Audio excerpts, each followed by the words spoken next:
What's happening, everybody? Welcome back. I wanted to take a few minutes to go over some of my amiibos.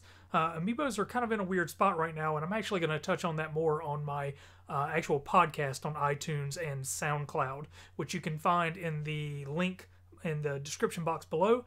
But you can also just search for the Old Ronin or Button Masher and find it as well. But this video is specifically about the top, sort of 5 amiibo with maybe an honorable mention in there, and really more about the design, the uniqueness of the amiibo. A couple are that we're going to talk about are actually imports, and we're not going to talk so much about the functionality of them. Amiibos are definitely in a weird spot, like I said, but more the design, the artwork, and things like that. So without further ado, let's take a better look at these and see what we got. These are the amiibo that I've chosen to talk about today, and we're going to go through and look at each one of these individually, but I thought it'd be nice to do just sort of a one-shot and see them all together. You can tell that one of the great things about the amiibo is the fact that they have such varied design. Some are simple, some are really complex, some are made out of different materials. First up, we have the Metroid amiibo that was actually released alongside the Samus Returns game on a 3DS. When you scan this amiibo, you actually get the locations of other Metroids that you are supposed to hunt. I really like the way this one is designed to sort of like leap off the platform a little bit out of the broken container, and the top of the Metroid is actually made with a soft plastic, so it's actually squishy like you imagine a real-life Metroid would be. Next up, we have the Japan-exclusive Monster Hunter Stories amiibo. There's about 5 of these, I believe, and I had to actually import this one, but the really great thing about this is just the completely unique design when compared to most other amiibos. I mean, they're sort of like the Zelda amiibos, but much more detailed. The great thing, too, is the fact that the riders actually pop off of the amiibo, so you can exchange the riders and the different amiibo from the different ones in the set. In game, this actually will give you an item, and I think it gives you an egg that will allow you to raise a specific type of amiibo that is associated when you do the actual scan. But really great detail, really unique among amiibo. One of my favorite series that Nintendo has released in the last few years has been the Splatoon series. And when the original Splatoon came out, and it had amiibo that came along with them, and have been really some of the best looking amiibo so far.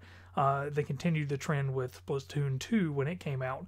There have been various packages, and I've included all 3 of these because they essentially do the same thing. But they're very simple. I like the way the ink splatter is going on and how they are sort of leaping off the platform, and how the ink sort of supports them. It was really well done, and I really enjoyed them. Of course, any amiibo collection would not be complete without the Guardian from Breath of the Wild.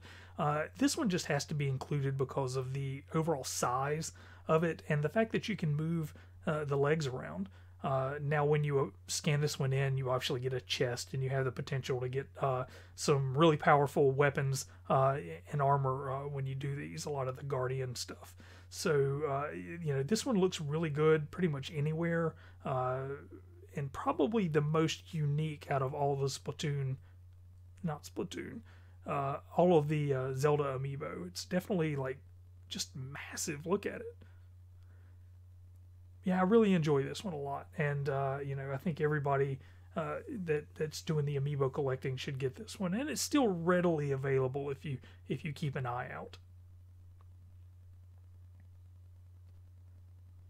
Definitely my favorite amiibo so far is the Box Boy amiibo. Box Boy is a series of games on the 3DS where you're a little character. It's a little platform, and you use a series of boxes to sort of puzzle your way through to the end of the stage.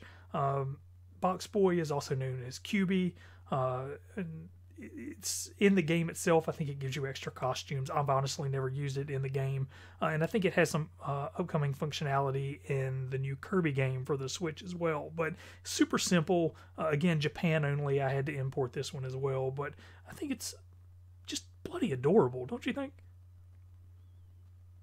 And this guy, the honorable mention. Nintendo does some weird stuff sometimes, and this is absolutely, as far as amiibo goes, this is probably the weirdest one.